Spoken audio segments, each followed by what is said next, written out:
Hey guys, welcome back for another episode of Mark's Photography Spot.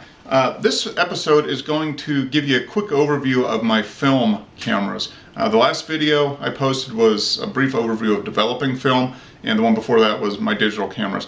I wanted to show you the film cameras that I've just recently gotten very involved in just in the last few months, and I think film really offers some advantages for us as photographers. It really forces you to pay attention to what you're doing and compose the picture, and then you get the added fun of developing your own film to see what you get. So let me go into the cameras here and kind of give you some quick comparisons. I have three film cameras at this point. One is a medium format camera, the other is and the other two are 35mm, and I'll show you the differences here. But I'm going to show you this first camera, and this is the camera I got a few months ago to get back into film photography, and it's a Rolleicord V model VA, which is basically just in our line of models that started back in the 30s. But this one was 1959 to 1962. It is a medium format camera which uses a little bit larger film. I'll show you that. But what's unique about it is it's got two lenses. It's called a twin lens reflex. This top lens is what you look through to compose the shot, and this bottom lens is which has the shutter, which takes a picture. And to take an image, you have to look through the viewfinder, line up where you're going, use this as the focus dial to focus, and then the little shutter button is at the bottom, and you just push that to click the shutter. It's a much more deliberate process than digital, and this camera does not even have a light meter, so you either have to be really good at guessing the exposure just by experience and knowing the lighting, or you need to get a light meter. And I purchased a vintage light meter, imagine that. This is a Gossin Pilot 2. I got this off of eBay. 25 bucks for a light meter that allows me to set the exposure of the camera based off of this. The camera has shutter speed and aperture that you set. So really straightforward. And this was prompted by my grandfather when I was growing up, who always had one of these around his neck and was taking pictures, and I just had really good memories of that. So I started a search for this a few months ago, maybe 6 months ago, and then finally found one that I liked on eBay for just under 150 bucks. So there's still a lot of these out there in good shape. I mean, you take a look at this, even the little thing on the back, the leather covering is in good shape, everything works, and it's very affordable, and there's a lot of these out there. So I got my start, but after I got one, I was like, wow, I need another one. This is really fun.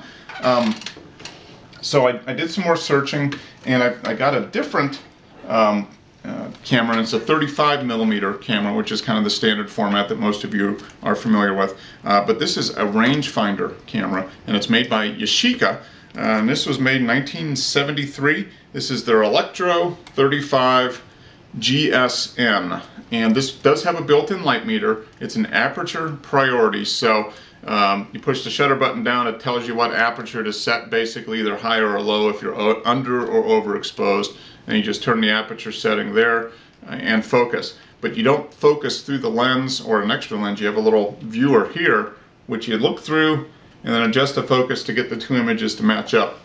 I've only shot a feyew rolls of film with this. I'm still getting used to using it, but the thing that's sweet about this camera is that it has an f1.7 lens, 43mm. So it's a very fast lens, which means it lets in a lot of light, which means you can use it in low light situations. And everything I've done with this, I've enjoyed. I'm still getting used to the focusing, but I'm getting better at it, and it takes really good pictures. The other 35mm film camera I have is an Olympus. If you remember from the digital camera, I had an Olympus Stylus from 2003. Well, this is an Olympus Stylus 35mm camera from 1993. It's a fully automatic film camera. Just load the film in the back, push the button down, and it's got a it's got a 35 to 70, so it's got a 2x zoom built in. I'm going to load a roll of film in here and shoot. Took great pictures when I used it a while ago. It's been probably 10 years or so that I've used it, but I expect it'll continue to take good pictures, so I'll probably use it just as a point and shoot film camera. So I've got two different types of cameras. Like I said, they've got the medium format Rolleicord and then the two 35mm. The differences are basically that the film of the Rolleicord is much bigger than the 35mm, and I'll just show you by using some negatives. This is a typical 35mm roll, negatives, and that's the size of a 35mm image, basically an inch by 3/4 of an inch. Not real big. And this is the size, if you get like the top of the line digital SLRs, like the Canon 6D or the Nikon 600, they talk about a full frame sensor. Well, that's their full frame, 35mm sensor. All right, you can take some great shots with that. The Rolleicord, this puppy here, uses 120 size film. And here's a negative of a 120. They call it a medium format. That's how big it is. Basically 2 inches square. So it's over 2 times the image area on a negative as with the 35mm. Bottom line is, this camera or this film, if you take a good picture, you have good exposure and good detail, and you have a good lens, you can get a fantastic image with these medium format films, and that's the big difference. The other thing is, this comes out as a square format, so all the pictures, to print them uncropped, they're going to be square. So you have 6x6, 12x12, that type of thing. I shot about 10 rolls of film with this Rolleicord, really enjoyed it, and it's a great camera. So there you have it, my film camera collection. The Rolleicord from 1960, the Yashica from 1973, and my relatively modern Olympus from 1993. I enjoy the film cameras, and I really think it improves my photography. So if you're interested in improving your photography, I'd really seriously have you consider getting a film camera. And I'll post a video maybe on what to look for in a used camera.